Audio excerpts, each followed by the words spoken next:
It's going to be a real challenge for the younger generation. And it's going to be a challenge for the older generation. I hope you're ready for a challenge. But our host and hostess made this request. I don't know if they're thinking about the younger generation people when they requested this, but here we go.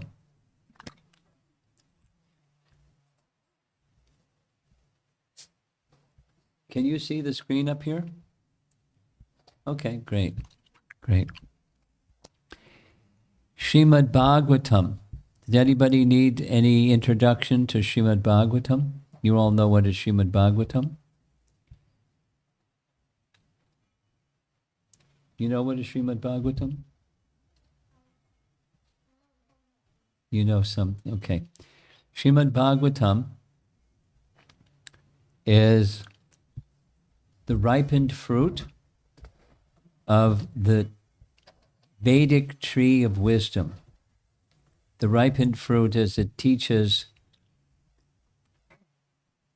in amazing detail about the source of everything. The absolute truth is the source of everything. That's and Srimad Bhagavatam is the mature, most recognized part of all the Vedic literatures. The Vedic literature, you know what that means? Sanskrit texts written 5,000 years ago describing all kinds of things. And you know that Krishna is the source of everything is at the heart of the Srimad Bhagavatam. And part of everything is the cosmic manifestation. This world, this not just the world, but the whole cosmic manifestation. Everything, not only this world, everything that's created is part of that cosmic manifestation. And this is a description in 11 chapters of the cosmic manifestation, or Vedic Cosmology. Now, this presentation was part of a 15-part flow, that's the word that's used, of how the topics of Srimad Bhagavatam from Canto 1 to Canto 6 flow. It's not the detail. It's just kind of a high-level picture of what's in there, the first 6 cantos of Srimad Bhagavatam. And this is specific for Canto 5, chapters 16 through 26 about Vedic cosmology. So why they wanted this to be discussed, you'll have to ask them, but that's what we're doing this evening because it's their request. And there's 2 parts, chapters 16 through 19, 16, 17, 18, 19, that's 4 of the 11, where in chapter 19 is prayers of the residents of Jambudweep. So you'll hear some more about what Jambudweep is in Vedic cosmology. You'll hear some more, don't worry. The speaker of the Bhagavatam is Shukadeva Goswami, and he describes the geography of Mandala. Bhu means earth, right? Bhu means earth. You've heard of that before? Bhu means earth? Okay. And Mandala means a geometric pattern that's concentric. And it's like a depiction of something in a 2-dimensional image. Bhu Mandala. It's a depiction of this earthly realm in a form of a mandala, Bhu Mandala. Especially Jambudweep and Mount Sumeru. So Jambudweep is the central island among 7 islands. You'll see images, so it'll be a little more clear. And the descent of the Ganges from the higher regions. So that's in this section. The prayers of the residents of Jambudweep to incarnations of the Lord are also given. Okay, so that's those 4 chapters. And you see images on the screen on the right, and they're depicting Like the one that's, what says number 17. Well, let's go to 16. 16 is up top. Looks like a volcanic eruption, but it's not. It's Mount Sumeru that's on top of a mountain. It's a mountain on top of a mountain. And over on the left side, that's Vamanadev kicking his foot through the coverings of the universe and descending into the universe is the causal ocean. How that descends to this earthly planet, to Bhumandala, we'll hear. That's chapter 17. Chapter 18, that's different incarnations of the personality of Godhead that are depicted in that illustration. And 19 is prayers by the residents of Jambudweep to those different persons.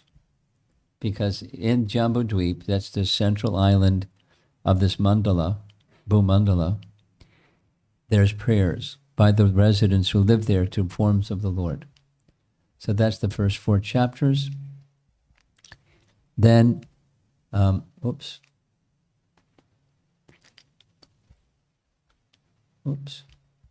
20 through 26, that's 7 more chapters.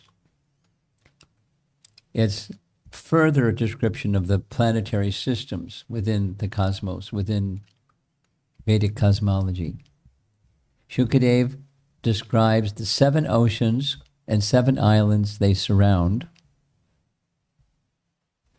Lord Brahma's lotus flower, the sun's movements, the planetary orbits, the Shishumar planetary system, Dhruvaloka, the lower planetary systems, Lord Anantadev, and the hellish planets. We're getting like upper to lower. It's going down, down, down, down. It ends, the last chapter is ending in the hellish planets. So that's what's in that diagram. The diagram is a Prabhupada disciple, Mataji, that teaches the first 6 cantos of the Bhagavatam. And she's made illustrations for her classroom. So that's what's on the left. Okay.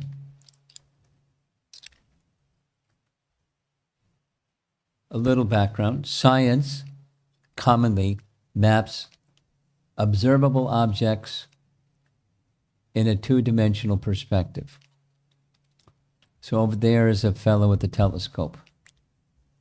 And with a telescope, he may be able to take a picture of the skyline of New York City, and it's mapped out in a 2-dimensional map, commonly.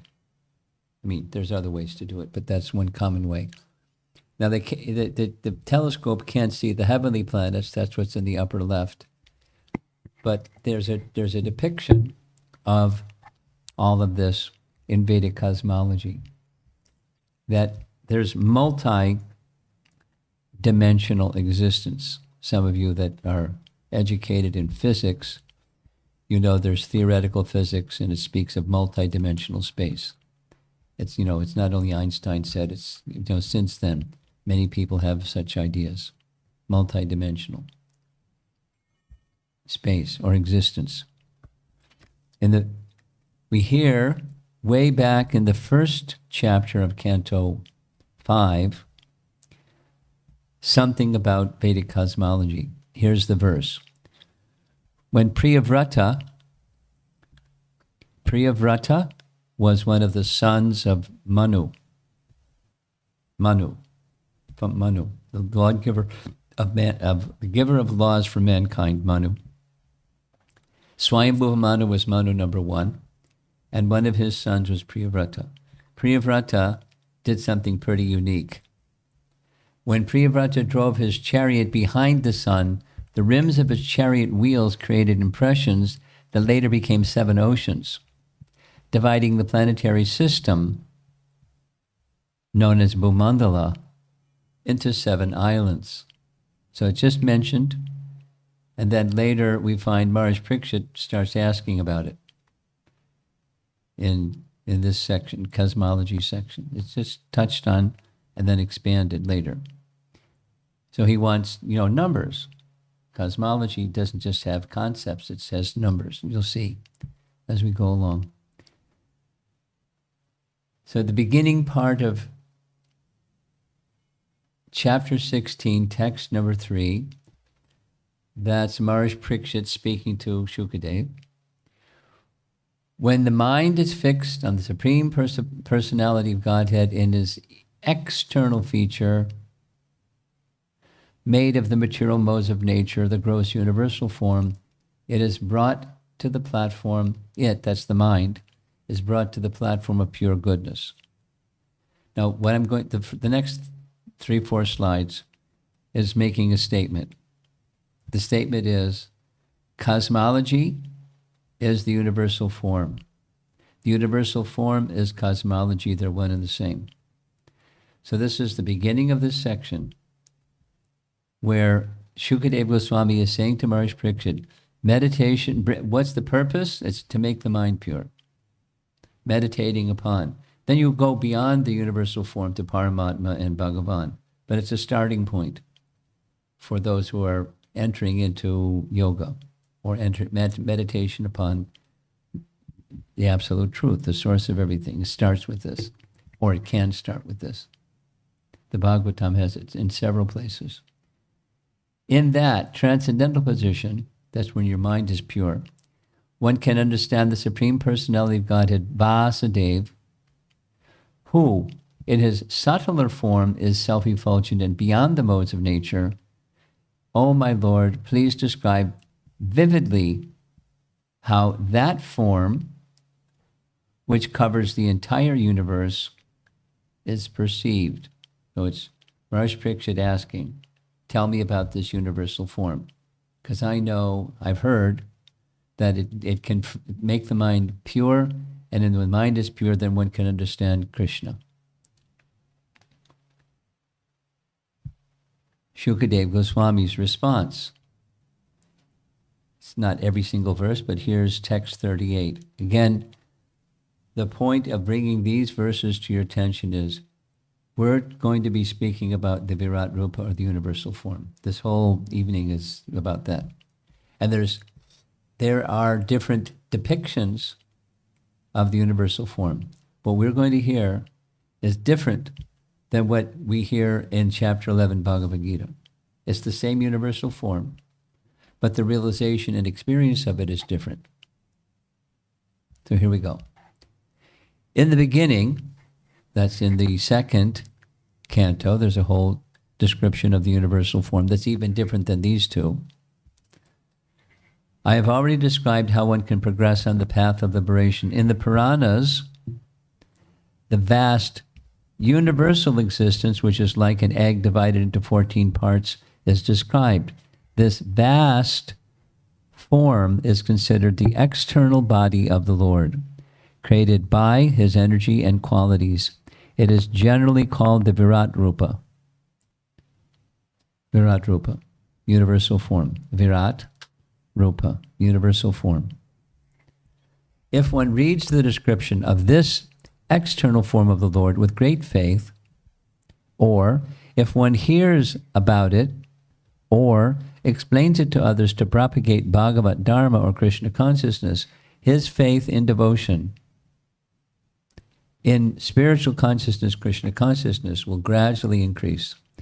Although developing this consciousness is very difficult, by this process one can purify himself, so that's why we're doing it, and gradually come to an awareness of the Supreme Absolute Truth. So now that's chapter 26. So it starts with chapter 16. Now this is the summary at the end.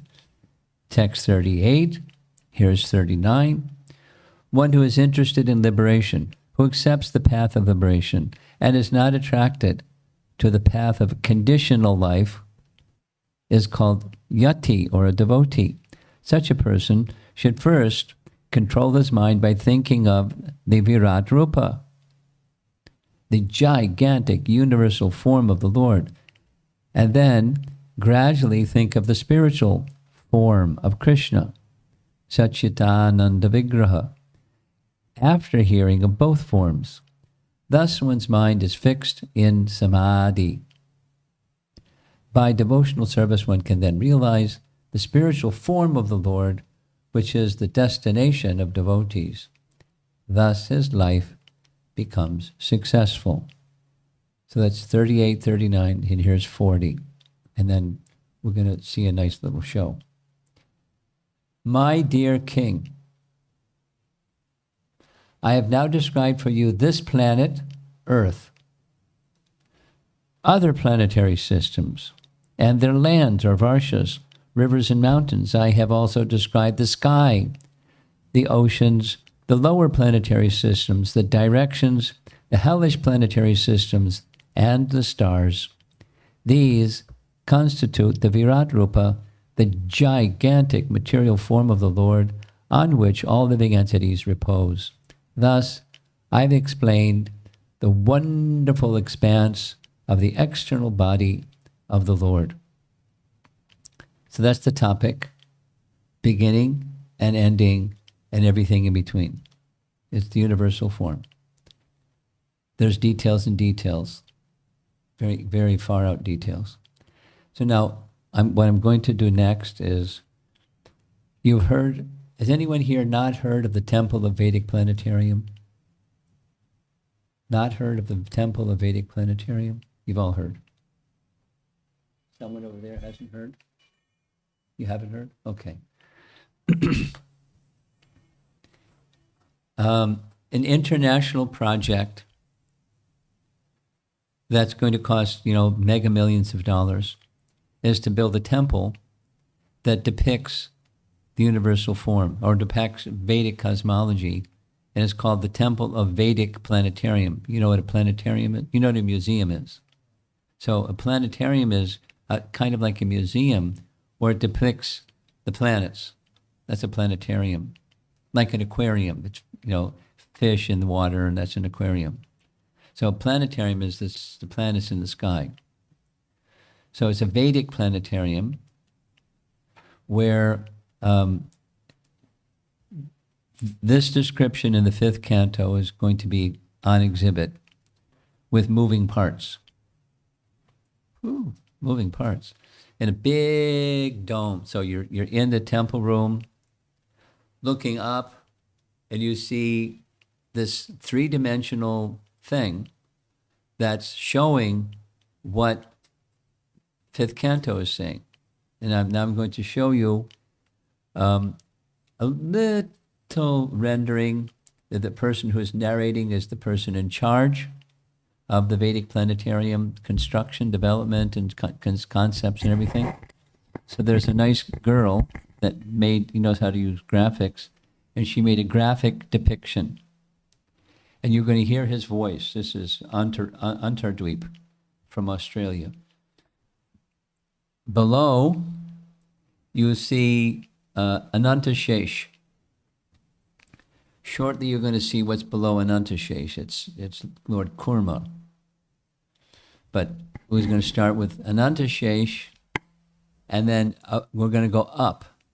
Those discs up above that are golden in color, those are the lower planetary systems.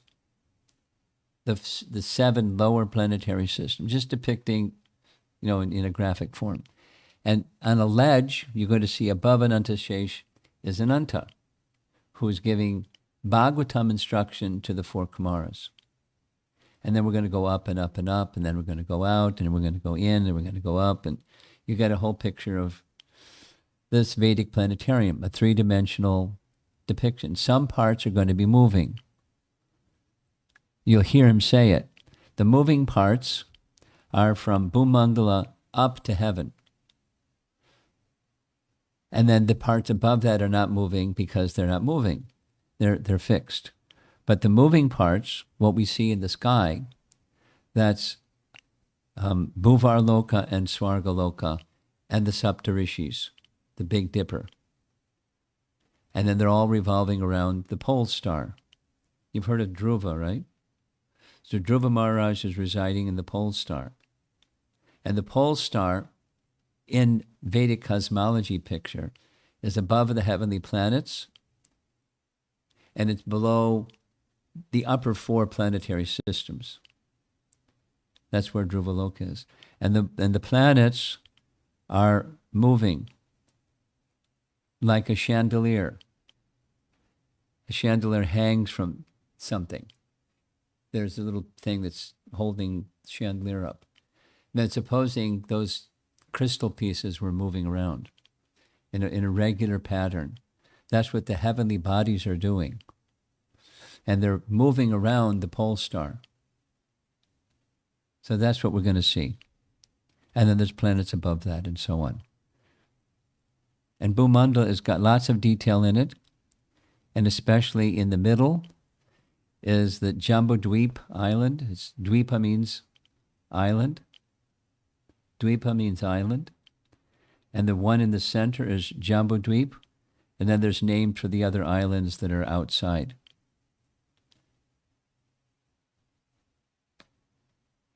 Here we go. This is, the voice is the person that's in charge of building the Temple of Vedic, designing and building the Temple of Vedic Planetarium. His name is Antardweep. So at the bottom of the planetary display, we have Shesha holding up the Earth. This is Shesha in our incarnation. There we have Ananta speaking Bhagavatam to the four Kumaras, and above the 7 subterranean planets. Here we can see Jambudweep, the central island of Bhumandala, and Bharatvarsha is situated on the southern side of that. Bharatvarsha is one of 9 Varshas, and it's in the southern side of Jambudweep. It doesn't show the Earth planet. You'll see some coming up that will. But in this depiction, you don't see the Earth planet. It's just one of the Varshas, means tract of land, that's part of Jambudweep. Jambudweep is that central island with tracts of land. And you see in that depiction, there's rows of mountains north of Bharatvarsha is the Himalaya mountain range. And then on the other side of the Himalayan mountain range, this is not like if you go north of India and you come to on the other side of the Himalaya mountains, you're going to find this other Varsha, but there's another Varsha. And that's where Hanuman is. And he's offering prayers to Lord Ram, he and his associates there. Then there's another mountain range, and then there's another Varsha on the other side of that mountain range. And it's the same way on the other side. So that makes 3 plus 3. How many is 3 plus 3? 6. And then there's on the left side and the right side, 6 plus 2 is 8. And then the center is another Varsha, Ilavriti Varsha. Ilavriti Varsha. Bharatvarsha is just one of 9. It all make up the Jambudweep, that central island. 8 other Varshas, with Ilavrita Varsha in the center, various supporting mountains with large trees upon them, described in Srimad Bhagavatam. In the very center of Ilavrita Varsha is Mount Meru, the Golden Mountain. Atop Mount Meru are the cities of important demigods, Lord Brahma in the center, the 8 Dikpalas in the cardinal directions and sub-directions. Pala means protect. Dikpala means they're the protectors of the directions. So the cardinal is north, south, east, west, and sub-cardinal is northeast, southeast, etc. So at the top of this Mount Sumeru, we'll get dimensions of how tall it is. It's tall. There's abodes of Brahma and the Dikpalas. They have other places where they reside, that the Dikpalas also reside. We'll see shortly. Moving out, we can see the broader Bhumandala, 7 concentric islands and oceans surrounding them. The 7th of these islands is Pushkardweep. Pushkar Dweep. We're going to hear that many times this evening. Pushkar Dweep is the 7th, and on top of the 7th Dweepa, Pushkar Dweep, is a mountain range. The mountain range is called in the Bhagavatam Manasotra mountain, and it's on top of Manasotra mountain that the sun moves. The movements of the sun is above that seventh island, and it keeps moving around and around and around every day. On that island, it's Manasotra mountain. On the mountain, there's various cities of demigods such as Indra. Out further is Loka mountain. These large elephants stand atop Loka mountain to balance Bhumandala. Outside of Loka mountain is Alokavarsha, which is dark. The rays of the sun and the other luminaries extend up to Loka mountain. Aloka, you can't see on the other side. You can see inside because the rays of the sun and the other luminaries are inside, and outside you can't see. There's darkness. Alokavarsha. On Manasotra mountain here on Pushkara Dweep, the sun travels above this mountain at the southernmost point of its annual orbit. That is to say, the orbit of the sun is not exactly circular. It's somewhat elliptical, and at the southernmost part of its orbit, it directly crosses Manasotra mountain. This is the description in the 5th Canto, Bhagavatam, Vedic Cosmology. Mandala is Bhuvarloka, which is the residence of Now we're going up vertically. the Charanas, Siddhas, Yakshas, Gandharvas. Bhuvar Svar. Gayatri Mantra. So Bhuvar Loka is that's not where the demigods reside. It's you can say Upadevas, Siddhas, Charanas, Gandharvas, Apsaras, etc. They reside in that region. Bhuvar Loka. And above there is Swargaloka, beginning from the sun and extending up to the pole star Dhruvaloka. This is the moving part of the planetary display. Here we can see the sun and the moon moving in their chariots. The chariots are being drawn by horses, moving in. Now look closely at the chariots. It's not so clear, but take a look. And the chariots are moving with the horses pulling in the clockwise direction. But the movement of the sun is the counterclockwise direction. Every day, within 24 hours, the sun makes a circumambulation around Sumeru. At the same time, the chariot of the sun is moving very slowly in a clockwise direction. In the course of 1 year, it comes back around. And similarly, the moon, but the moon moves faster than the sun. See up there in the kind of a bluish looking chariot. It's also, the horses are moving in the counterclockwise. He's saying anti-clockwise, counterclockwise direction. But the astrolabe, or the Kala Chakra, the wheel of time, is moving swiftly in the clockwise direction. So they're moving with the clockwise direction, but they're also slowly moving in a counterclockwise direction simultaneously. The example is given to explain this in the Bhagavatam is Shukadeva Goswami is saying both. Maharaj Pariksit says, wait a minute, first you say this and then you say that. So is it clockwise or counterclockwise? And he gives a really simple example, so simple that scholarly people go, oh, this is silly. So the simple example is, supposing there's a potter's wheel that's moving very quickly in the clockwise direction. It's easy. Now there's some ants that are on the potter's wheel, and they're moving in a clockwise direction quickly. But supposing the ants are walking really slowly in the counterclockwise direction. So it's two movements. The ants are moving clockwise, and the ants are moving counterclockwise. Similarly, the sun and the moon are moving in a clockwise direction in relation to Mandala, but they're also slowly, slowly, slowly moving in a clockwise direction. And they're not at the same speed. Clockwise direction. Excuse me, counterclockwise direction. Okay, so we're going to go on. We'll go Anti-clockwise direction, but they're traveling with the wheel of time, moving in the clockwise direction faster. So it looks as if they're moving backwards.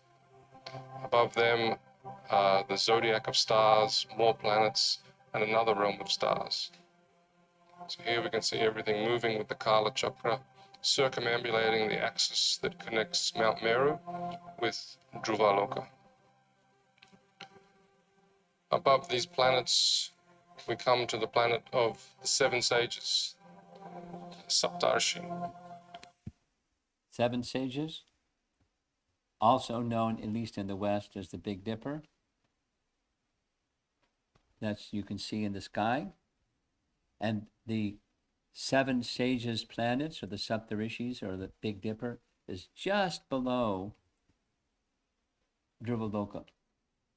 And Dhruvaloka is at the topmost part of the heavenly realm and just below the next planetary systems above. You can see them here. They're commonly known as the Big Dipper. And then Dhruvaloka, the pole star. On the ocean of milk situated there, Kshirodakshaya Vishnu, who is the Paramatma within everyone's heart. He resides on Anantashesh. That's the abode of Kshirodakshaya Vishnu. The Dhruvaloka and the abode of Kshirodakshaya Vishnu are the same. Right? The ocean of milk, where the demigods go when they've got a problem and they offer prayers, that you're seeing. That glowing globe, that's Dhruvaloka. And on that Dhruvaloka is Kshirodakshaya Vishnu reclining on an Anantashesh, and Lakshmi is at his feet. The Vedic picture of cosmology. Moving up beyond there, we have Mahaloka, Janaloka, Tapaloka, and Satyaloka. In this video, we haven't included many of the details for there, but on Mahaloka, Janaloka, Tapaloka, we have residences of the Lord, such as Lord Varaha, Lord Vamana, and so on. Here's Brahmaloka, and on Brahmaloka, we also have a form of the Lord Garbhodakshaya Vishnu as the Sahasrashirsha Purush. In the Vedas, there's prayers to Sahasrashirsha Purusha, Rig Veda. The Purusha Sukta mantras are offering prayers to that Lord Vishnu that you see up on top in Brahmaloka. Now he has other residences simultaneously, so don't worry about it. He's very capable of having multiple residences. Beyond there is the seven coverings of the universe, earth, water, fire, etc. And outside of the universe is the abode of Lord Shiva, Shiva Loka. Those discs, that's representing coverings of the universe, 7 in number. And then what's on the other side of the coverings of the universe? The causal ocean, Mahavishnu. There he resides eternally. Beyond Shiva Loka, we come to Mahavishnu, Karanodakashaya Vishnu, with innumerable universes that have emanated from the pores of his transcendental body. Here you can see him being served by Ramadevi. Then we come to the Brahmajyoti, the effulgence of the Lord's transcendental body. Penetrating through the Brahmajyoti, we come to the Vaikuntha planets. We're showing 24 planets of the Vaikuntha realm in this model. The Lord with 4 arms is holding the conch, disc, club, and lotus, and the various combinations of those 4 make 24. Then we come to Goloka Vrindavan. Here we can see Radha Madhava, but we'll also be showing the other primary rasas. Krishna with the cowherd boys, Krishna being served, Krishna with Mother Yashoda. So this is an overview of the planetary display to be shown in the main dome of the temple. So the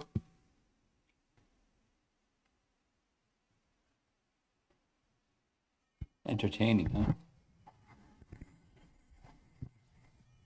And, it's been probably more than 30 years, 30 to 40 years of very careful study by teams of astrophysicists and scholarly Sanskritists and this and that, and consulting with everybody, experts in the Sri Sampradaya and Madhva Sampradaya, the sadhus, renunciate Vaishnavas, that's all they do. Their whole life is study Vedic cosmology, consulting them, and commentaries by acharyas. It's enormous effort that they've been doing.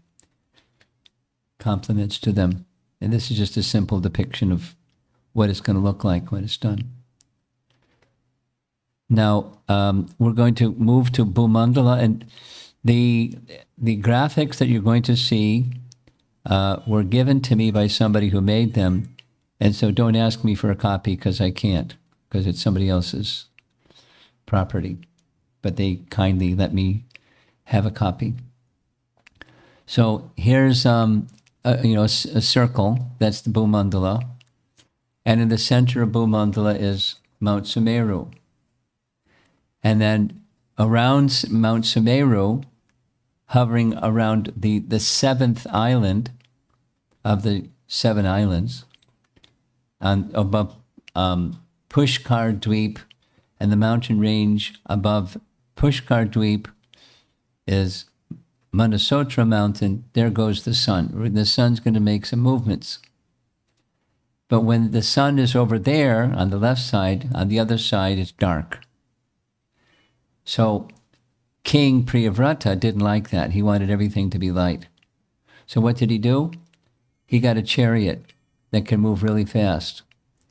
And there's his chariot, and he went following the sun around. Ooh. And as he went around, the axle of his chariot was really huge, and it formed a depression in that Bhumandala, and it got filled up with an ocean. And then he went a little further out, and following the sun, the wheels of the chariot made another depression in Bhumandala, and it made another ocean. And it continues like that until there's 7 oceans and 7 islands. There he goes. He's going out a little further, and he's going to follow the path of the sun, at least counterclockwise or anti-clockwise, and there comes another ocean.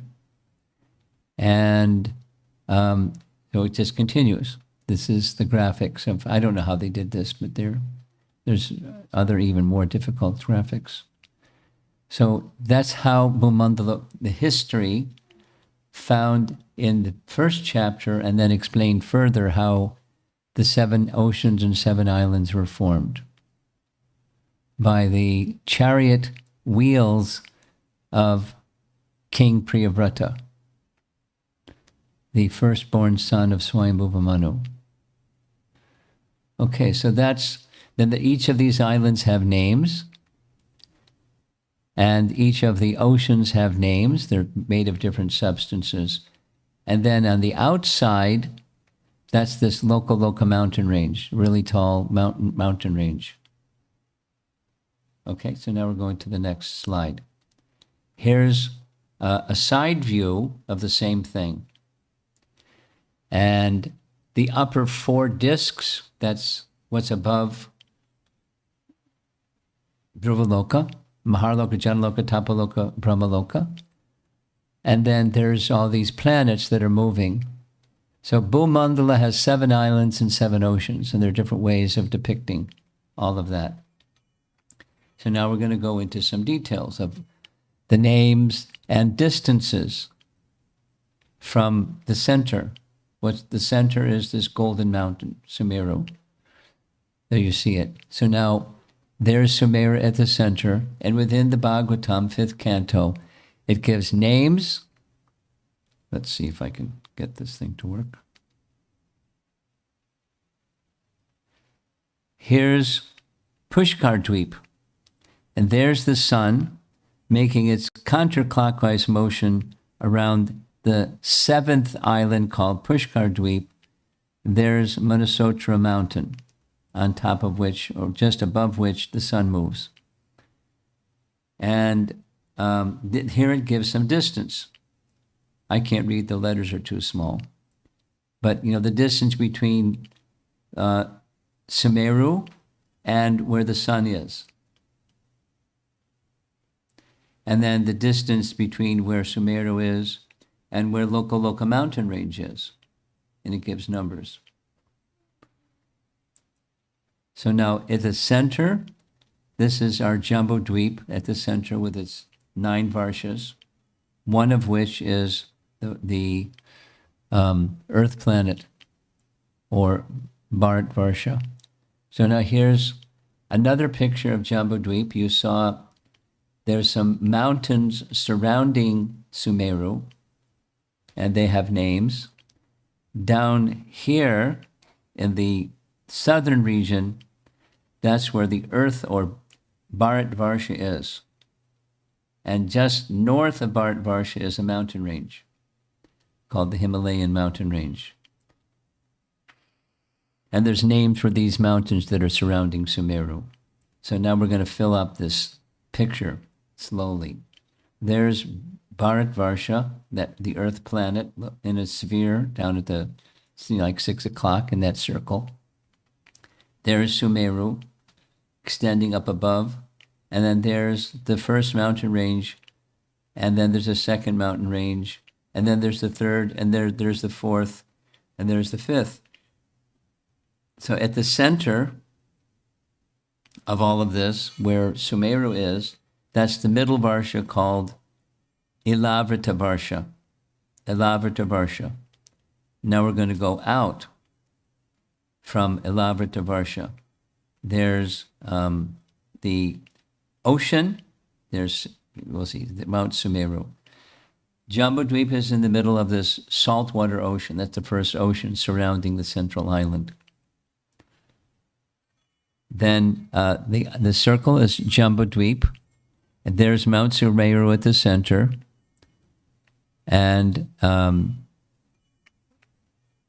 Ilavrita Varsha is that Varsha upon which Mount Sumeru sits. Note that part of Sumeru extends below. Part of Sumeru is above, part of Sumeru is below. The dimension of Jambudweep is the same horizontally and vertically, but part of the vertical dimension is below. We'll get those numbers shortly. But it's just part of the picture of the structure of the universe. Where it says, where the letter Y is there, that's Yojana. Yojana means 8 miles. So everything you see, these numbers, you multiply by 8, and that's how many miles. So now here's a picture of these different mountain ranges. Nilas, Sweta, and Shringavan. And then the Varshas, or tracts of land, have their names. And down below here, where Bharat Varsha is in the southern direction, there's the Himalaya mountain range. In Kim Purusha Varsha, that's where Hanuman is. Kim Purusha Varsha. And on the other side of that mountain range is where Prahlad is, worshipping Lord Nrsingadev, Hari Varsha. And then there's to the left and to the right. So you add up 3 plus 3 plus 2 plus 1. That makes 9 Varshas. That's the dimensions of these different Varshas and the names of the different Varshas and their mountain range. And it's all surrounded by a saltwater ocean.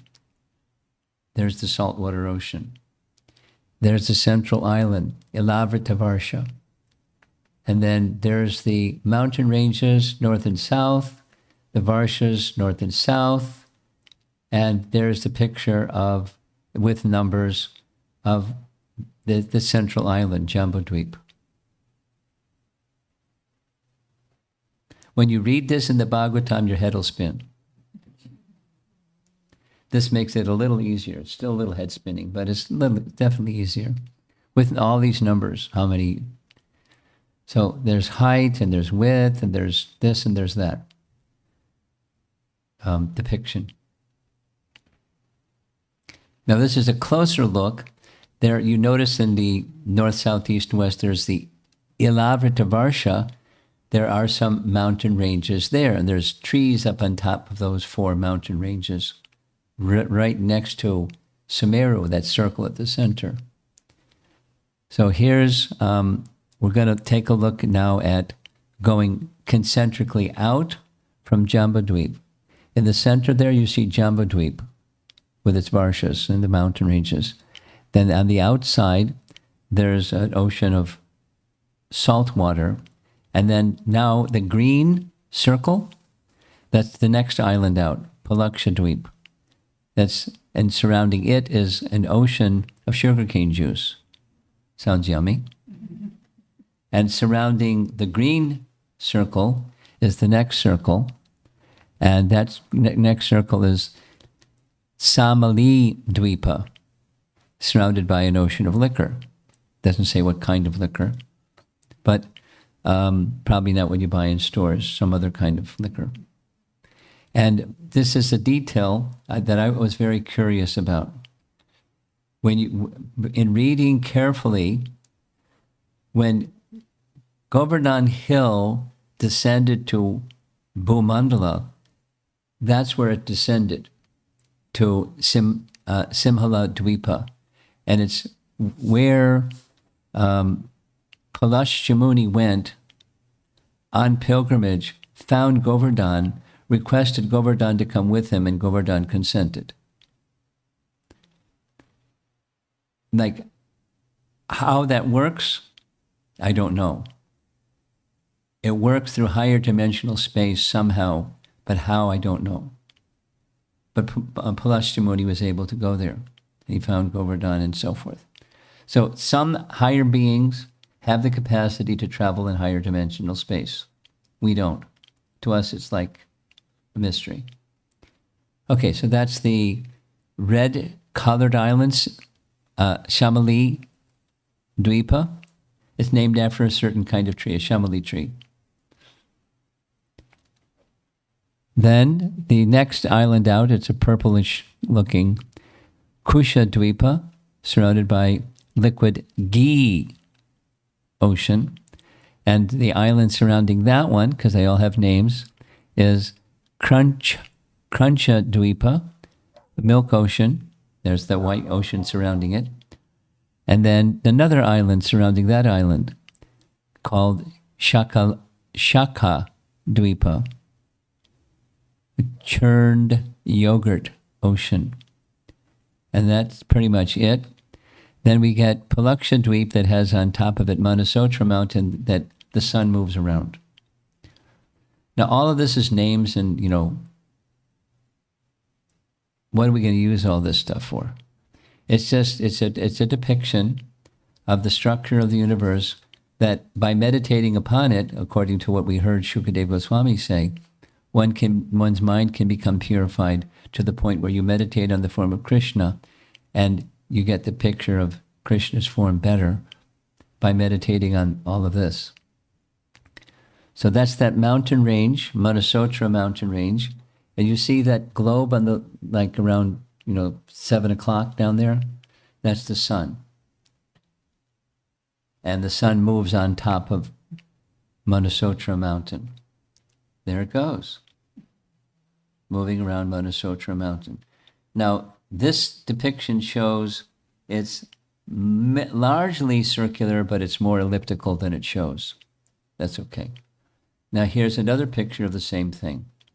There's that going further out, that's Manasotra mountain on top of Palakshadweep, but keep going out and out and out. And what do you get? You get Loka mountain range, and beyond that it's dark. Remember? There's the sun moving around. It pauses at a certain place, but it doesn't really pause, it keeps moving. And that's a depiction of Bhumandala, the whole plane where the earthly planet, the little tiny speck over there, is situated. Now, look up above, there you see See that flashing light up here? Yes? Yes? Okay, what is that? It's Dhruvaloka. And the planets that are moving around are the planets that are below Dhruvaloka. And then we're going to see some other planets that are below that planet moving around, circumambulating around Dhruvaloka. So Saturn and whatever they are. They're listed shortly. And they're moving around. The moving parts of the planetarium is going to be those planets moving around Dhruvaloka. Take this away. And so that's the picture that the Vedic cosmology is being portrayed in 5th Canto Bhagavatam. Now shortly we'll get some other ideas of where the moon is moving, etc., etc. But for now it's just the upper planetary, the Swarga planets that are moving. Now Swarga starts from the moon, from the sun up. And then the in-between place between Bhumandala and Swarga is Bhuvarloka, and that's in between region. Okay, so that dark planet that's moving, I think that's Rahu. I'm not sure. We'll see shortly. Okay.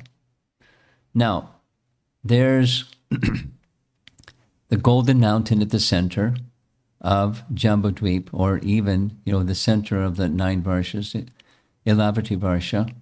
And there's those mountains with trees on top of those mountains, and they have names. There's Sumeru from the top, and then here's the names of the 4 mountain ranges, and there's the names of the trees that produce fruits, and the Jambu Dvipa is named for the one where the jambu tree or rose apple grows and produces jambu juice. And then a kandamba tree and so forth. So those are the names of those 4 mountain ranges surrounding Sumeru. And the whole of it is, in that box in the center, as you see at the bottom, is the Lavrita Varsha, bordered by 4 mountain ranges. And to the left and to the right are 2 other Varshas. And it gives numbers. What's the dimension, length and breadth of Lavrita Varsha, and how tall the trees are. They're really big trees. Really big trees. We've never seen a tree that big. I mean, you've never seen a lot of this. But it's higher dimensional space that persons who have higher qualification, yogis and so forth, they can enter into those regions. And they're describing them. Okay, so now moving along. Hopefully, moving along. It's not moving. Okay, it's giving some more names. Slowly, slowly. Oh yeah, this is the descent of the Ganges being depicted. It flows in these 4 directions from the top of Mount Sumeru. So this is a very fascinating how the Ganges comes into this earthly realm that has lots of stopover points before it gets here. 20 mountains. The filaments, that's these, with sticking at the top of those mountain ranges, same height as Sumeru. And Sumeru is, really tall, 100,000 yojanas, times 8 is miles. It's a really big mountain. We don't see such a mountain. So now there's another chapter in this section, the descent of the Ganges. And we worship the Ganges, or we worship the Ganges by offering palmfuls of Ganges to the Ganges, or lotas full. And here on the left side, you see a mini summary of how the Ganges comes. the Ganges path starts in the causal ocean. When Vamana pokes his toe through the covering of the universe, some of the causal ocean comes into the universe. And then the first place it goes is Dhruvaloka. And from Dhruvaloka, it goes to the planets of the seven sages. And then it's described in the Bhagavatam that sages using tankers, planes that can carry water, they carried water from the planets of the seven sages to the moon, which is above the top of Mount Sumeru. And then from Mount Sumeru, it landed on the top of Mount Sumeru and started flowing in the four directions. You'll see that shortly. And then it goes through those planets, through the lower planets and the peaks of the Himalayas, and goes to Haridwar and the plains of India, purifying the entire land. So that's the steps. Now, in the upper right, there's the causal ocean. The Ganges comes into this universe when Vamana kicks his toe through the covering of the universe. And it goes down, as you see, eventually on the top of Mount Sumeru, and then flows in four directions. Eventually it reaches Varsha. It crosses the Himalayas. We'll see a nice drawing shortly. Now, you saw in that video, there's the top of Mount Sumeru. In the center, Manovati is the name of Brahma's abode. Of course, he has an abode at the top of the universe, but he has an abode like a summer home, you could say, on top of Mount Sumeru. And then there's the Dikpalas with the names of the persons and the names of the places, and they're the protectors of the directions within the universe. They have a service to do. They have many, I'll say it again, they have many abodes. I spent some time with the same narrator that you heard. Where are the abodes of Yamaraj? And there's at least 4. And he's not only in the hellish planets. Here's another one. Then another one is on top of Manasotra mountain. And then another one is, he's in charge of Pitriloka, that's way down towards the bottom of the universe. So Yamaraj is busy, not just punishing sinful people in the hellish regions. He's protecting, he's doing lots of things. So bear in mind, don't be unidimensional, it's higher dimensional. And for service to the Supreme Lord, they can do these things, expand themselves in various places at the same time. Okay, there's the top. And as the Ganges descends, it lands on top of Mount Sumeru and flows in the eastern direction. It also flows in the southern direction. You see the name Alakananda, one of the tributaries of the Ganges, is known as Alakananda. It goes in the western direction, Chakshu, and goes in the northern direction. This is from the top of Mount Sumeru. Now there's some steps before it gets to the top of Mount Sumeru. But when it gets to the top of Mount Sumeru, it flows in these directions. Here's another painting that shows this. The flowing of the Ganges down the 4 sides of Mount Sumeru. Now here's a really far out one. Here is the top of Mount Sumeru and the Ganges descending from the heavenly planets down to the top of Mount Sumeru. Now Brahmapuri is at the top, at the center, and it's the river Ganges descending, and we're going to see some lighter blue colors start to appear. And those lighter blue colors are showing the Ganges flowing in different directions. So there's the Ganges descending down. Now it's going in the north direction because Bhumandala is down in the southern direction.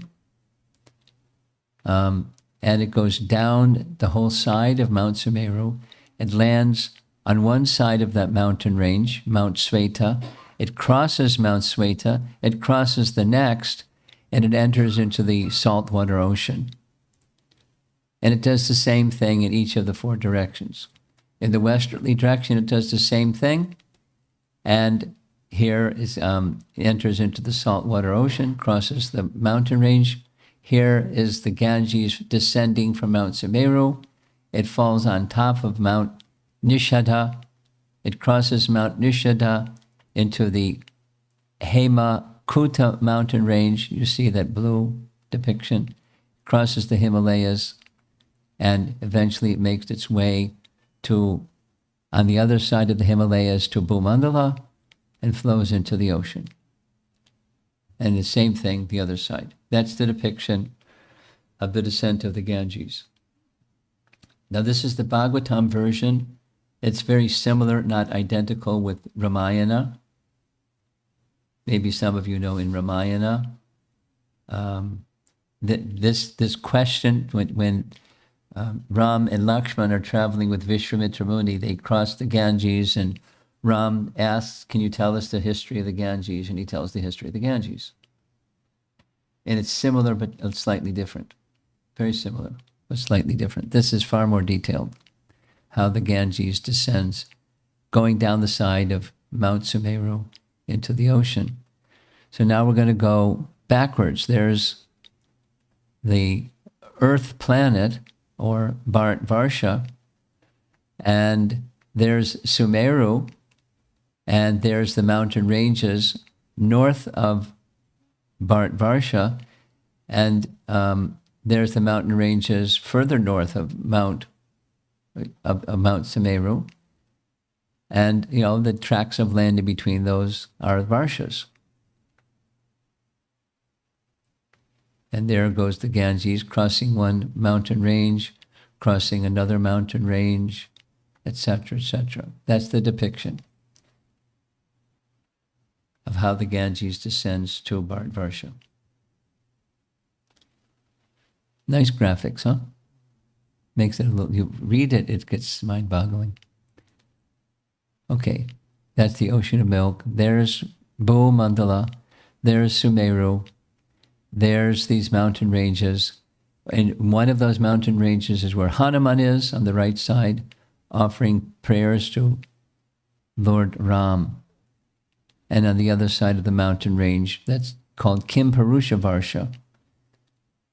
Kimpurusha.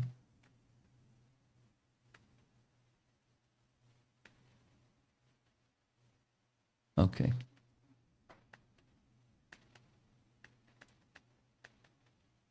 Harivarsha. That's more close even to Mount Sumeru.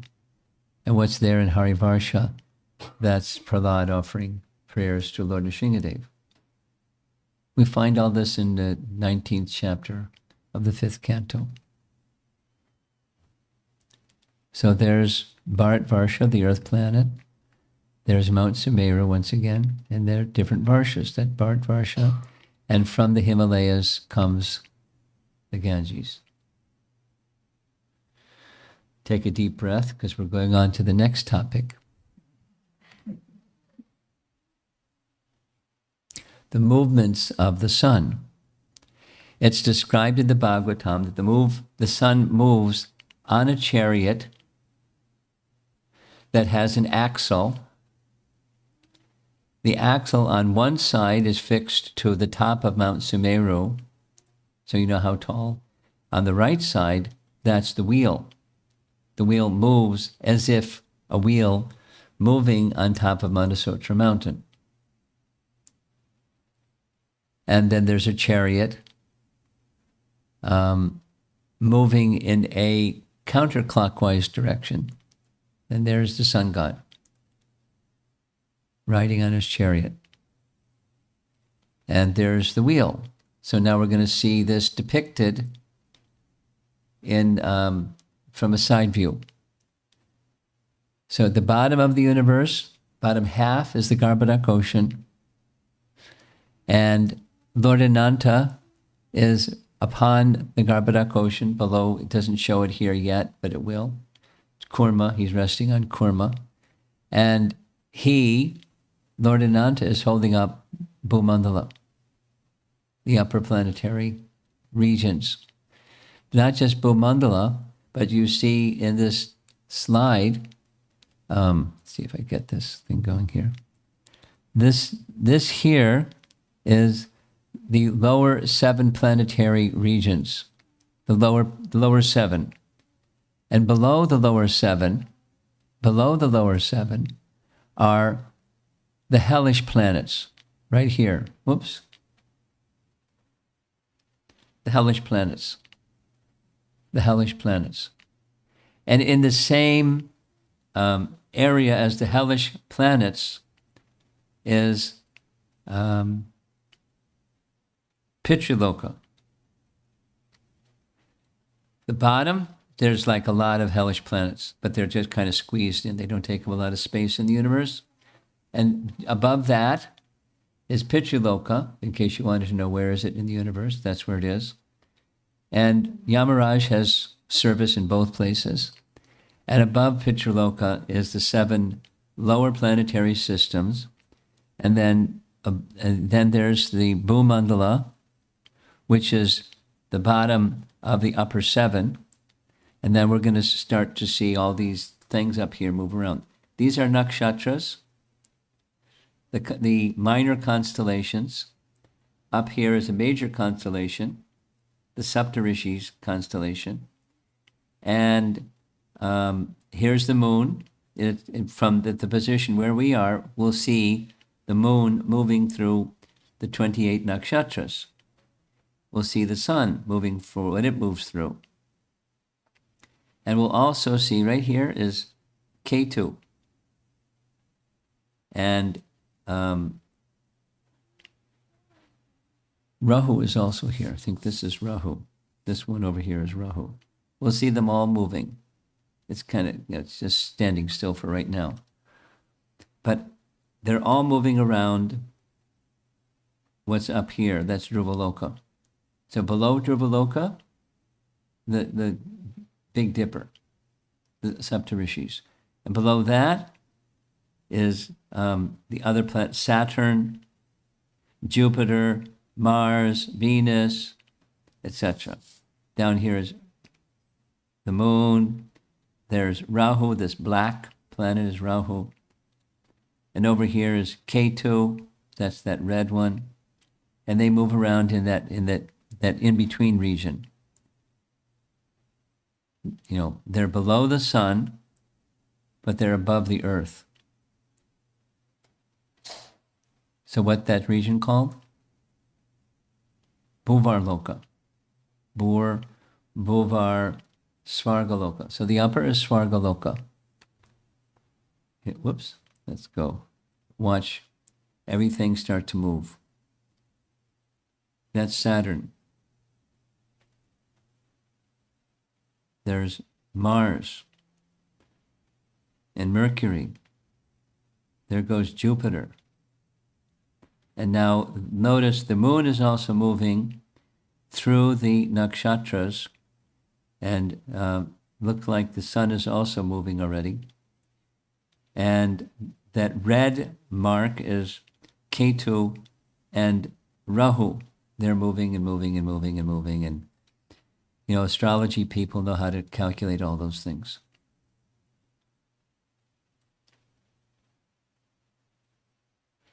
Okay, so you don't get dizzy. There's the 7 islands, 7 oceans. There's the sun, that bright spot around, 2 o'clock. And it moves. It's in the horizontal direction. It's around the same height as Mount Meru. In the horizontal direction, above that is the moon. Down below that is 28 hellish planets times many millions. And on the far side of the Lokaloka mountain, that's this pit of darkness. Okay? Aloka mountain. there's darkness on the other side. Because the sun, the moon, and other luminaries, the light doesn't go on the other side of that big mountain range. Okay, so now there's Alokavarsha, the dark region on the outside, and then there's this region of light that starts to, when you depict it, it has 7 islands and so forth. And you see that mountain range towards the middle. That's where the sun is going to start moving around. There's the sun moving on top of Manasotra mountain, around and around and around. So there's middle planetary region, including up to the sun, because then there's above the sun in the Vedic cosmology picture. So here's the light of the sun shining on different parts of Bharatvarsha. There's the sun moving, and there's the sun moving, and there's the sun moving. And it's described that the movement of the sun is like an oxen that's moving around the central pivot pole, the mortar, and etc., all these different parts. So the sun is moving like that. So there's Manasotra mountain. There's the sun on its chariot that's mounted on an axle that goes all the way from Manasotra mountain to Mount Sumeru. And it's moving around, and moving around, and moving around, and moving around, and moving around. As long as there's a universe, it keeps moving. Here's another depiction showing at the bottom, there's the chariot of the sun, God. There's the axle upon which the chariot is resting. And it doesn't show that the axle is at the top of Mount Sumeru. I don't know why. It should. And there's Dhruvaloka. Now you'll find a number of very interesting things, that what holds the whole universe in motion and moving is ropes of air. You ever see a rope of air? You don't because there's air, but it's holding planets in position and moving them. Okay, here's another depiction. Again, it doesn't show the axle as at the top of Mount Sumeru, but it gives a picture of where the sun moves and where the moon moves and where Dhruvaloka is. That's the purpose of this depiction. Now we're building Jambudweep again, that central island with its rings, with various other dweepas and oceans and so forth and so forth and so forth. Palakshadweep with Manasotra mountain. And, there's distances from, we saw this before, but the distance from the center of Bhumandala and where the sun moves. So now we are used to hearing 93 million miles. And according to the Vedic calculation, it's 126 million miles. But, so the numbers are different, but that's what the Vedic text says. And then in the 4 corners on top of Manasotra mountain, there's abodes of various demigods, and they have functions. They're also, just like, when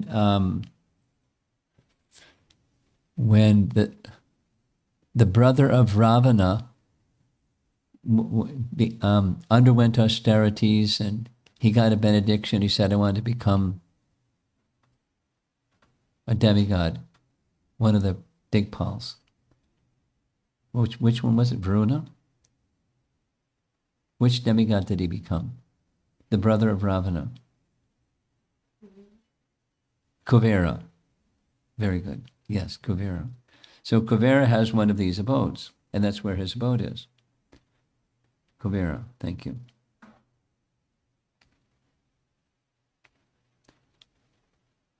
Okay. So they're building more circles and distances and all these details, how many miles and how many miles and how many miles. and then Lokaloka Mountain. How many miles?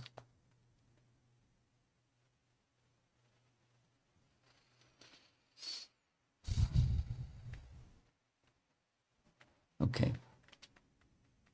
Let's move along.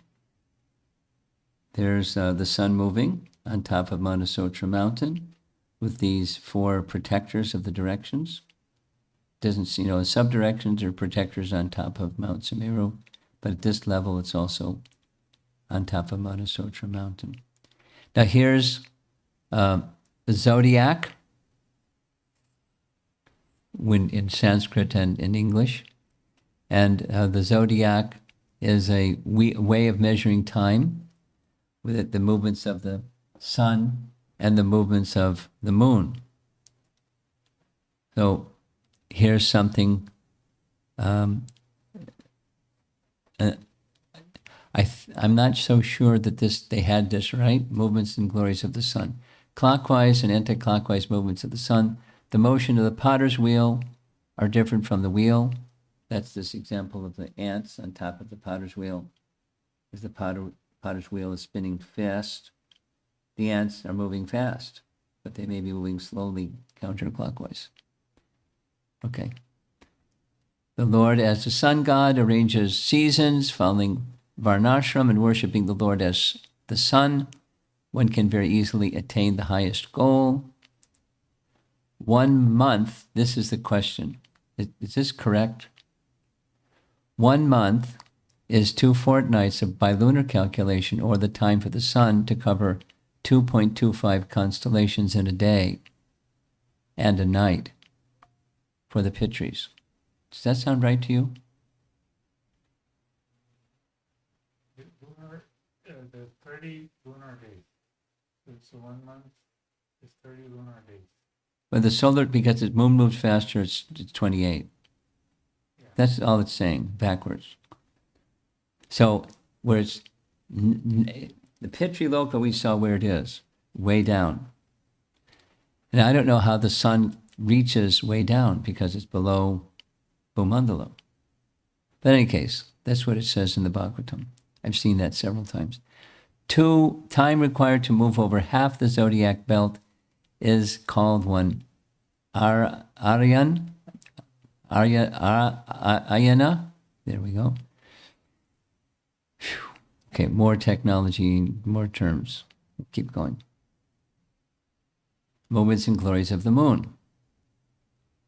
The moon travels faster than the sun. It covers the sun's year in 2 fortnights. Is that right? No, that's not right. That's not right. It covers the sun day in 2 fortnights plus. The solar year is 365 days. Okay, so you think about what this should be edited, because it should be edited. It's not right. Maybe just delete it. Okay. This is the devotees connected with the Bhaktivedanta Institute somewhere, and they did this whole presentation on Vedic cosmology. It took a month, and they gave me their PowerPoints. That's where this came from. Okay. That's the image of the moon. Demigods protecting the directions on top of Manasotra Mountain. Kubera being one of them, Indra being another one, Varuna being another one. So that's the description. Now there's 7 upper and 7 lower regions. Now, you see depicted here Shishumar planetary system. There's not a lot said about what the Shishumar planetary system is, other than Prabhupada's description. It's what yogis meditate upon. Not an actual, dolphin in the air. Or in the Sri Vaishnava tradition, they hold it to be a scorpion. And Antardweep says it looks more to him like the carrier of Varuna than either of those. But whatever it is, that's Shishumar. is what yogis meditate upon to attain higher planets. It's a depiction of the higher planets. Shishimar. There you see another image, and there you see another image, and there you see lines from Dhruvaloka extending to these so many planets. And according to the Bhagavatam, those are ropes of air. And then there's a particular Dakshina Varta or something like that that moves the ropes of air so they continue to move the planets. It's a machine. Now here's one more depiction, and we're almost done. Almost done. This is at the very, very top, that's Dhruvaloka, and then we're going to see the planets start to move around Dhruvaloka. They move at different speeds, and and that one at the very, very bottom, that's Rahu, and then the sun is moving above Rahu, and above the sun is moving the moon, moving through the 28 nakshatras, and then the other heavenly planets moving above them. And there's Sanskrit names for each of them. Okay, there's the pole star. There's the Septarishis. Those are the ones that are flashing up there. And then Saturn, Jupiter, Mars, Mercury, Venus, 28 nakshatras, the moon, the sun, and our friend Rahu.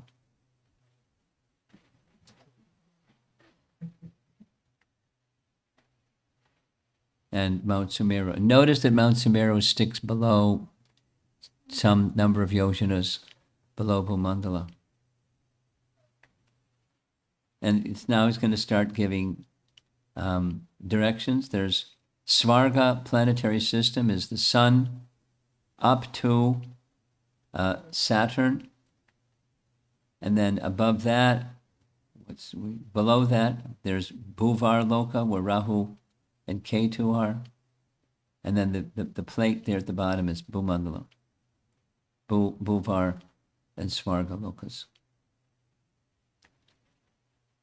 This one is showing the same thing. It's slightly different. Things are going to start to move. But on the upper left, that's the 7 coverings. And then as things are moving, those are the Saptarishis up here, the pole star. Pole star. The Big Dipper, and then planets moving and planets moving. Down here, this is where we see the 7 lower planets. Remember from that little video we saw, this is at the very, very bottom. That's Anantashesha holding up the whole structure. Over here is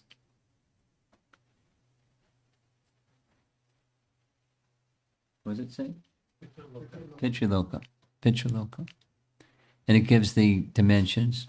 And then there's heavenly planets down here also. It's like a little, moving on its own. Little tiny space. There it is, hellish planets in Pitraloka. They kind of crowded towards the very bottom of the universe. There's Kurma. Now this is from Brahma-Vaivarta Purana. For the earth, the resting place is Lord Shesha. For Lord Shesha, the resting place is the great tortoise beneath him. For the tortoise, the resting place is the wind. For the wind, the resting place is myself.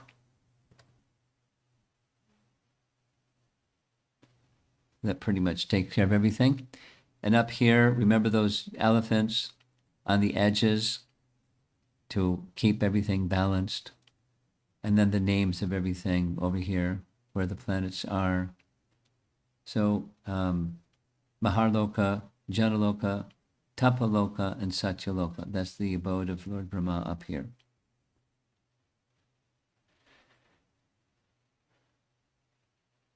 Now this shows Pitraloka is down here,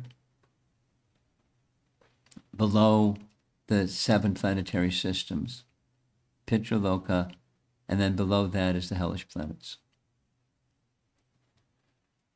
Narakaloka. See? Narakaloka.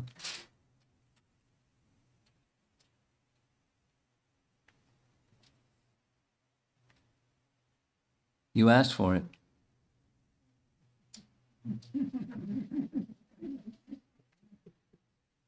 Okay, now things are going to start to move again. There's that pulsing image, that's Dhruvaloka.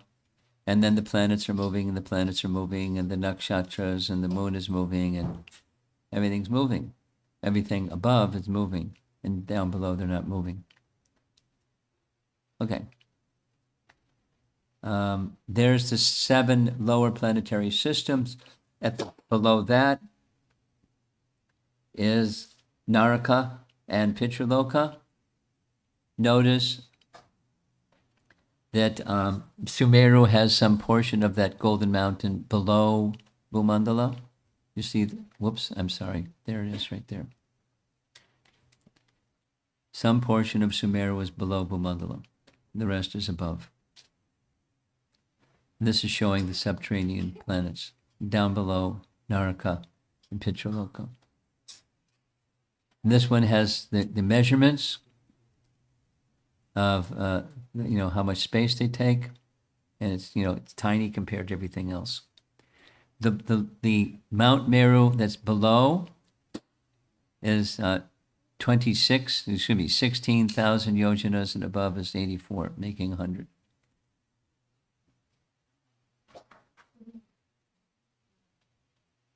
This gives a little bit more what's in the Bhuvar Loka, Bhuvar Loka. Siddhas, Charanas, Yakshas, Rakshasas, etc. There's Mount Sumeru and the moon, and Lord Ananta at the bottom. The 28 hellish planets. And that hellish planets, it says there's a lot more, millions, but 28 principal ones. And Pitralokas in that region also.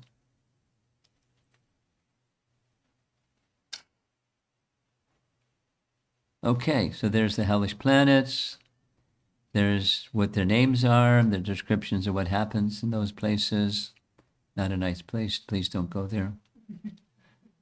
And this is the last slide. Okay.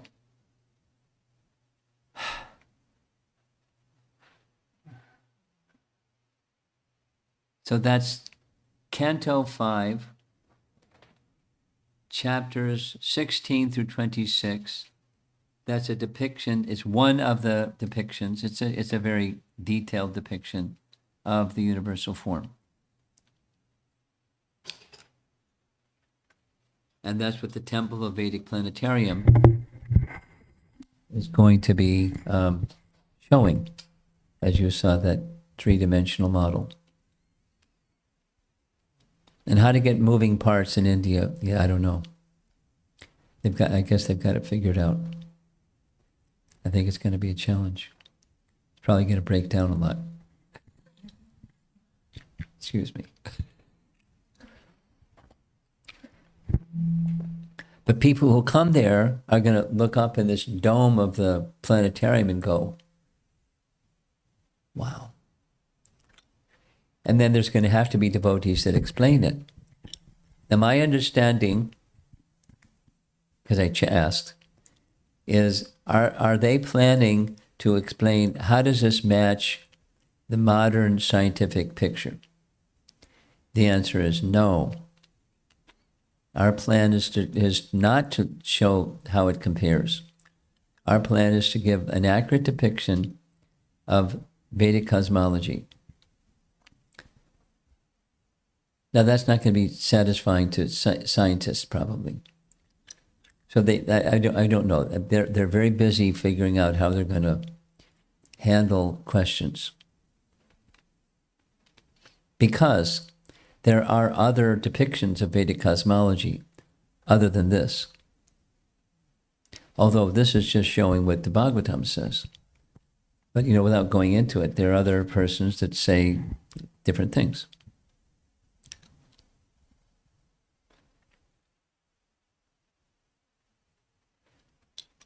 Any, besides puzzlement, any discussion?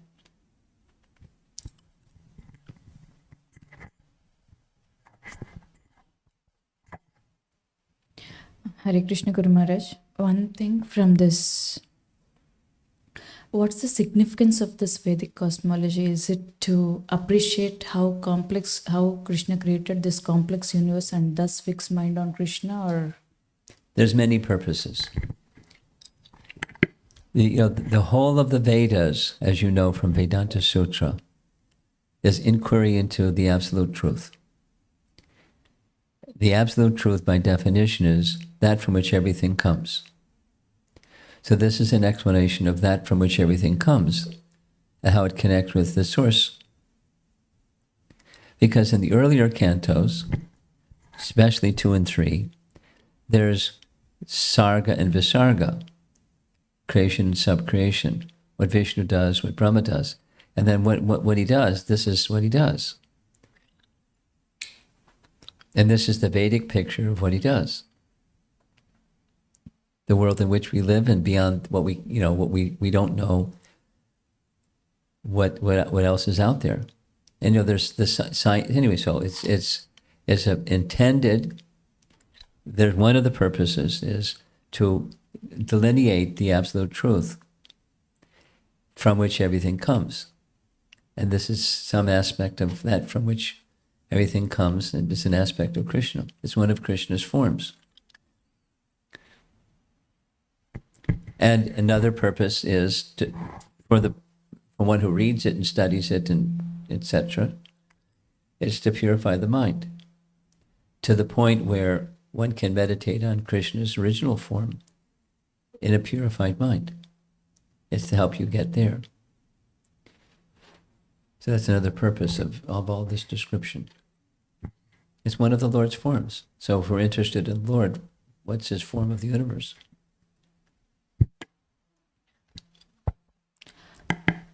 But it's easier to meditate on Krishna by chanting the holy name. Yeah, I would definitely agree.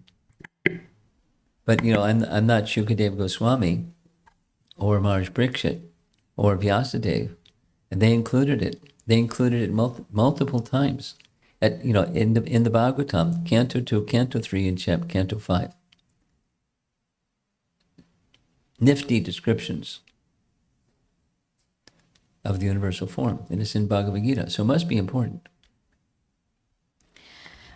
Generally, we don't see Ramadevi with Mahavishnu. Why is it mentioned here? There is a picture in this presentation. Why is it mentioned separately? No. Usually, we don't see Ramadevi with Mahavishnu.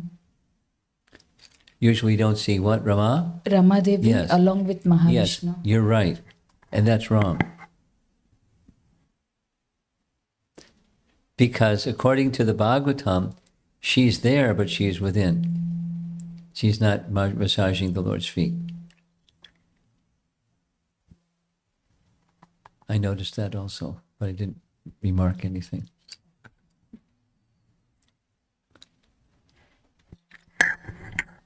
Hare Krishna Guru Maharaj.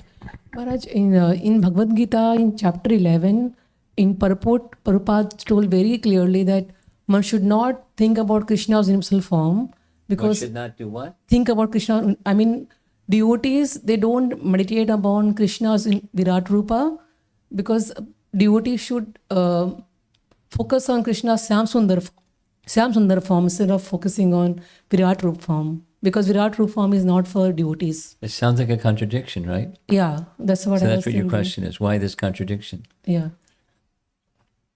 Well, Prabhupada was not speaking to a graduate level. He was speaking to, in Bhagavad Gita, an undergraduate level audience. So, don't bother your brain too much about it. Understand what it is, but meditate on the Shyam-Sundar form. He's just fast-tracking his audience. But I'm also curious to know that how it can, just to mention, right? You just mentioned us that by meditating upon universal form, it will help us to meditate upon Krishna, but I'm trying to understand how can it happen? How can it help us? It's not my words. This is Shukadeva Goswami's words, so let's be clear. Yes. Why is Shukadeva Goswami saying like that? Because it's true. No, we don't have the power or the patience or the adhikar to meditate on the universal form. It's not recommended for us. He's recommending it. It's not something that we do. We may try to make our best effort to understand, just as you asked for the topic, so here we go. So, we're trying to, how does this work? How does this puzzle piece fit together with that puzzle piece kind of thing? So it's kind of, it stops for us at information. How does this part fit together with that part? And how does the whole machine work and all of that? By going into that, Shukadeva Goswami is right. It's not recommended. Don't worry about it. Don't bother your brain about it. But if you like trying to understand those things, go right ahead, and it'll be purifying, because it's a form of Krishna. It's not our primary business, but if it's something, it will purify the mind. It's said several times, just in the little bit that we read. Canto chapter 16, chapter 26. It's meant to purify the mind. Even Arjuna got very scared when he saw the Virat form. He wouldn't want to see it. Yeah. And then after he saw it, it's like, please remove it. Yes. It's too scary. That was a particular aspect. There are different ways of there are different ways of experiencing, and therefore different ways of describing that experience. It's one form, experienced differently, described differently according to the experience. So in one way, we also in Krishna Virat Roop, deciding in Krishna Virat Roop right now. The whole universe is, So let me ask you, why did you want to have me make this presentation? No, I just You're complaining about it. I was just curious to know. But still, if my understanding not very clear, I think I need to read again. So it's not very clear in my mind right now. Okay, so don't complain about it. You just stay with chanting Hare Krishna, chant Hare Krishna like your husband said last night. Yeah. Just chant Hare Krishna and follow the regular principles and go back to Godhead. You don't have to worry about all this stuff. But if you do, it has an impact. And it's recommended by Shukadeva Goswami for that purpose. For those that have such interest. Some persons don't have any interest in this. Some persons do. There's everything in the Bhagavatam for everybody. It's purifying. It's touch at any place. It's purifying. Thank you, Guru Maharaj. Okay, behind. Hare Krishna Maharaj. Thank you for a wonderful presentation. I think it definitely increased the curiosity, and by your presentation it definitely increased more curiosity about Virat Rupa, and it's in also some aspect easy to understand through the presentation you made it. Thank you so much. The question I have is like, when we hear there are unlimited millions and unlimited number of oceans, universes are there, and each universe has own sun, own moon, own Brahma. When we talk about this cosmology and all the different planetary systems, it just talks about within one universe or within the whole cosmology where there is a millions or unlimited universes are there. Because each universe has its own Brahma, own sun, own moon. Yes. Right. So where we see in this cosmology, it has one sun, one moon, one Brahmaloka, and things like that. That's the Vedic picture of cosmology, and there's unlimited numbers of such cosmoses or universes, material universes, and that's the structure of one universe. And there's so many. So your question is that accurate? That's my understanding is that's accurate. Yeah. So that means it's the structure of one. Is there a discussion of structure of if all universe comes together, where the Well, when universes come together, it's just like they're withdrawn again in their elemental form or not in a form of a universe, but in their elemental stage within the body of Mahavishnu, along with living entities. And Yes, there's a resting period. But I think it brings an interesting point of Vaikuntha Loka, Yes, it does. where it comes, right? So then, It doesn't come into being or go out of being. Like Okay. that is eternal. I see. So even within, we see the picture within one universe, but that Vaikuntha Loka It's beyond the universe. is beyond. Okay. Thank you, Maharaj. Thank you so much. And that's one of the things that he showed in the video. Above is the 7 coverings, and above that, Shiva Loka, and above that, Mahavishnu, Vaikuntha realm, not Mahavishnu, Vaikuntha realm. Yeah. And one more questions on the Priyavratas, like chasing behind the sun, 7 ocean. Is that has to something to do with like in Earth planet, we say we have 7 oceans? No, Nothing. no, because, no. I mean, there may be some correlation, but it's not the same. Okay. Why 7 oceans, 7 islands? There must be some correlation, but it's not a one-to-one correlation. Thank you, Maharaj.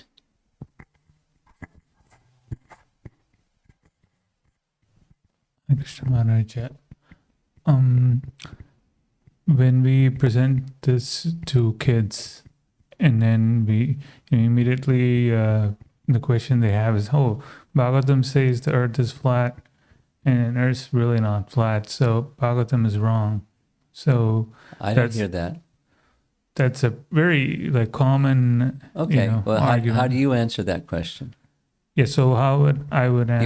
You want to know how I answer that question? I want to know how you answer that question. Yeah, so I would answer saying that Bhagavatam speaks in a higher dimension, like Yes, maybe 5 dimension or 6 dimension. whatever, multiple dimensions. And in the dimension, we can see the Earth is a sphere and Yeah, everything is as it is right absolutely.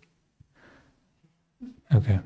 Yeah, I just wanted to know what Yeah. are the nice ways of presenting it. Yeah, that's what your answer was at the very first few slides. We're used to seeing 2-dimensional, seeing 3-dimensional, mapping it 2-dimensional. This is multi-dimensional, not just higher. It's multi. So you're not going to see a flat Earth. Now, there are persons that study and present Vedic cosmology that claim it's the flat Earth. I mean, I'm not going to get into it, but this is devotee scholars. And when Varaha, there are depictions of Varaha lifting an Earth globe, and there's more depictions of Varaha lifting an Earth mandala, Bhumandala, flat. So what's that? What is it that he picked up? Was it just the Earth planet, A, or was it Bhumandala, B? Because Earth planet, one might say, at least these depictions are showing, it's in the one of the 9 Varshas, Bharat-Varsha. That's the planet. That's a globe. It's not like two things. I most likely, this is my discussions with Dhruta Karma, most likely there's going to be non-agreement between people who are describing Vedic cosmology. And we'll see the strong man wins or something. Yeah. So, but another is, so, if you say this, that if it's this, then it can't be that. If it's that, it can't be this. And, you get into this, binary thing of the mind. If it doesn't fit in the mind, it's higher dimensional for starters. And so the flat Earth, what does that mean? It means Bhumandala. What does Bhumandala mean? It's not just the Earth planet, which is a globe. What is it? It's a higher dimensional depiction of so many Varshas. And what's on the other, if you go on the other side, for example, go on the other side of the Himalayan mountain range, what are you going to find? You're not going to find, Hanuman singing along with his friends, the glories of Ram. And then beyond him is another mountain range. You're not going to find that. So what is it depicting then, anyways? What is Bhumandala, anyways? It's higher dimensional space depicting. It's conceptual. You know this devotee, I forget his name, Vrindavan Priya. You know, he speaks of conceptual space. You know, it's a way of looking at what all this is, you know, the flat earth. It's conceptual. So how does conceptual correspond with real? That's where, you know, there's not agreement between the real is what the scientist sees with his imperfect senses and his telescopes. Because then comes, you know, what about galaxies and what about black holes and what about all the stuff that they take photographs of, and how does that explain all this? You know, that's how it matches up with Western empiric science. Is the Earth flat or is it round? You know, it's round. Bhumandala is flat. So recently I found one devotee, he was working with Banaswami Maharaj, and he presented a really nice way of seeing how the yojanas, they're 8 miles from Bhagavatam, and Surya Siddhanta is like 4 miles. And then if you look at it astronomically, it's like 1.5 miles. So he just showed how the Bhumandala, all the rivers and everything is, if you really scale the yojanas based on what we see right now, he just proved, hey, everything looks like it's matching. So I felt like, oh, you know, if you say that if you prove what Bhagavatam says, and you just create a different scale and you say this is 1.5 yojanas, then everything makes sense. 1.5 miles per yojana. Yeah, 1.5 miles. Or everything makes sense. Well, you know, it can go on and on. Like Drutta Karma said, may the best man win. And there's different, because it's not cut and dry, not black and white. It's just not like that. It's not, you know, binary solution. The mind is, so if, you know, if that's most likely, I would take a guess, that explanation will have a problem somewhere. And then whatever that somewhere is, then you have to modify it. It's like, you know, it's the ascending process. It's going to have to modify the plan, or it's okay for this, but it's not okay for that, or, you know, like the same game that scientists play all the time. And you end up, you still don't really know, because it's not Shabda Pramana. Anyway. Archa, one more question or a different topic. When we read the first verse where it said it's like pure goodness, when, you know, people focus on Virat Rupa, and, you know, immediately my mind goes to, you know, what about all these astrologers? You know, I know people who just meditate every day just on different sutras of Parashara sutras, and all they do is just meditate on those sutras and all those combinations. And is that pure goodness? I feel like, oh, you know, I should respect them more, because is it really pure goodness? I mean, what does it really mean? Mantras without disciplic succession don't get you to where you want to go. It gets something, but not where you want to go. So pure goodness, I don't know.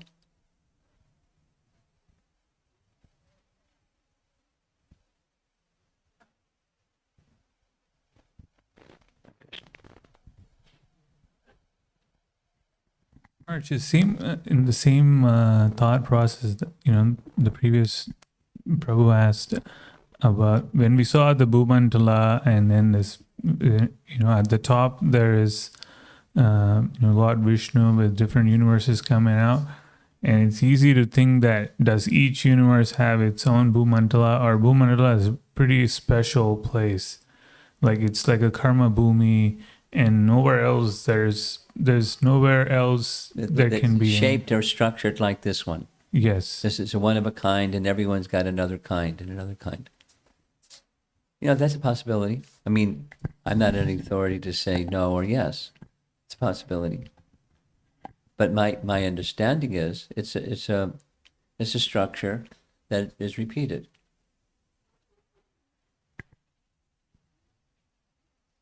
No, is there some Shastra Praman that says it's a structure that's repeated in every universe? I'm unaware if there is or if there isn't. Since there's no known, then it's a possibility. You can leave the space open for, is there a Shastra Praman? Maharaj, one final I have comment that I thought really you had get. a whole bunch of questions on this thing. Most of my questions are just something that's bothering me. Like, for example, when we saw that there are the 4 Dikbalas, and if we try to correlate that to something else in astrology, is that speculation? Yes. Yes. I feel like that's something that really helps you understand that subject more and more. If you try to correlate. But you you look for Shastra Praman. Now, those who have, not those who created this, but those who are working on the Temple of Vedic Planetarium, they're looking at Shastra Praman. That's my experience, because I've asked him, he's been very kind to me. Untitled has answered maybe 20 different sets of questions. There's like a series of questions. And after some time, he's busy. Then he answers. It's all Shastra Praman. When it's an opinion, he'll say so. Just like the Shishimar, Prabhupada said dolphin, inverted dolphin. And some other acharyas say a scorpion.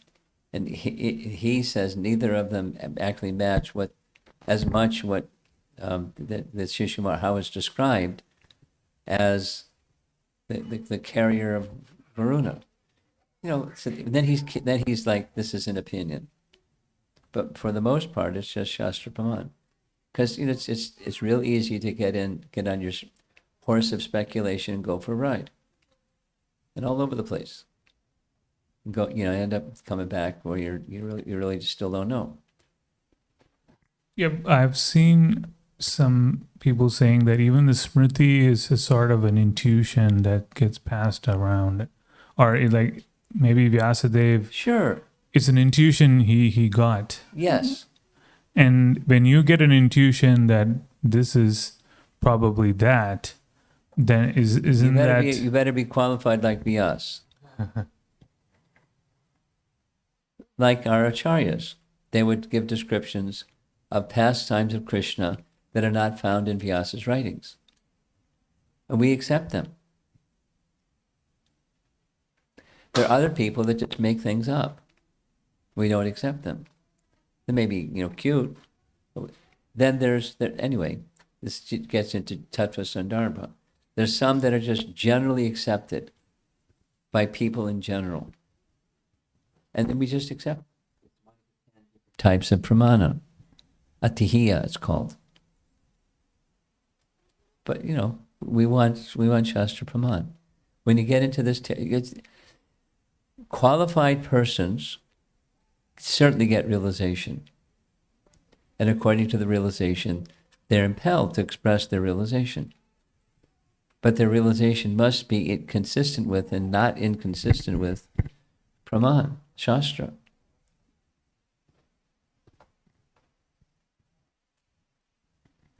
Anything else?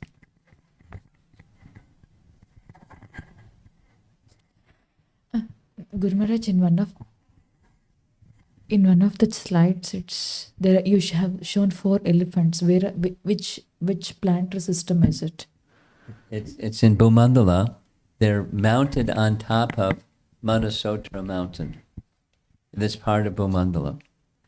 Manasotra mountain is on top of Palakshadweep, which is one of the 7 islands, and they're on top of those mountains. Bhumandala. What is it balancing? Like, what are the 4 The elephants doing? purpose? doesn't, all it says is to balance. Because there's a tendency for things to go out of balance, and they're there to make balance. Weights on four sides, so that it stays balanced. More than that, I don't know. That's what it says. There's a back there. Hare Krishna Maharaj. Maharaj, in one of the few pictures, like it's like a universe is like an egg. On the half of that is filled with the Garbhodaka ocean. Yes. And then Garbhodaka Sai Vishnu lying there. Yes. But in that video clip, it appears as if the Garbhodaka Sai Vishnu is on the top of the, even beyond. He has different lokas, Oh, okay. different abodes. I mentioned that. Okay. Yamaraj, Brahma, Garbhodakshay Vishnu, he's all the way at the top. He's the father of Lord Brahma. So Brahma worships him. And where does he worship him from? Brahmaloka. Wait, there's a nice description of Gopakumar passing through the coverings of the universe. And each one of those elements, as he passes through, there's a presiding deity. Or when Narada goes to Indraloka, guess who's there? Vamana, his elder brother. And Indra worships his elder brother, but then he disappears. Gopakumar doesn't like that. He wants to see him.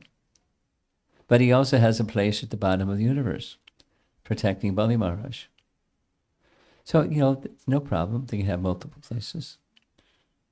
Modern people have multiple places. Why can't the demigods and the Supreme Lord?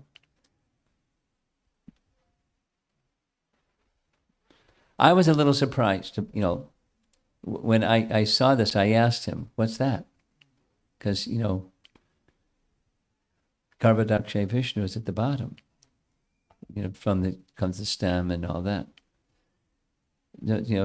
For him it wasn't a problem. He just says, and it's the simple answer is because Brahma worships his father as Garbhodakshay Vishnu, and he worships him at his abode. So there's a form where he's worshipping Garbhodakshay Vishnu. He can be in more than one place as his worshipable deity. And I don't know if you noticed, but the four Kumaras, they're in a whole bunch of places. They're down at the bottom, they're in Tapaloka, they're in Vaikuntha Loka.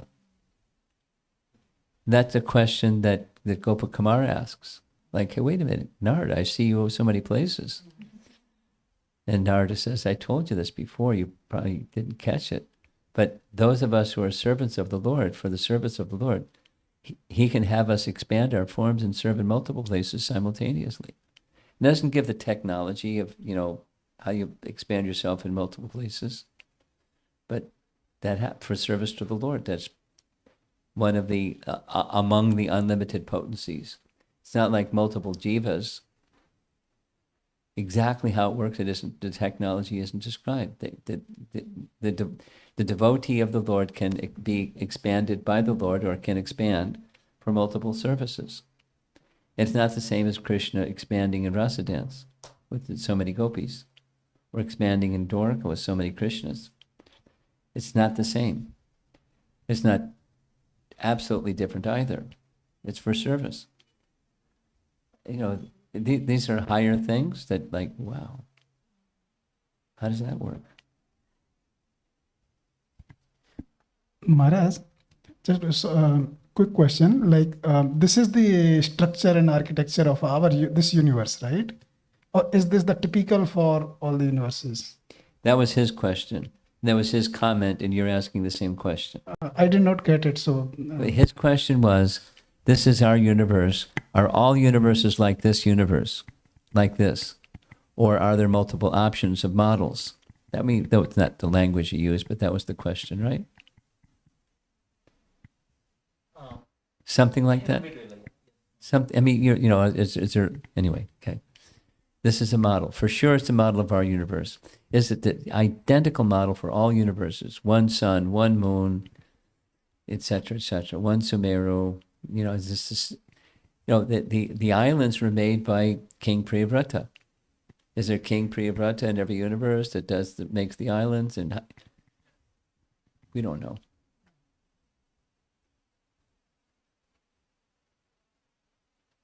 It's an option that there can be this universe model only, and others have a different model or a slightly varied version of this model or whatever.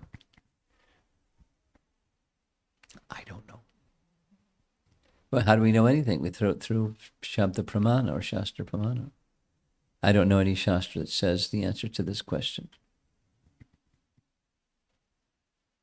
And my assumption may have been wrong. My assumption was it's a model of all universes. The names of the places may be different, but it's a model. Okay, it's late.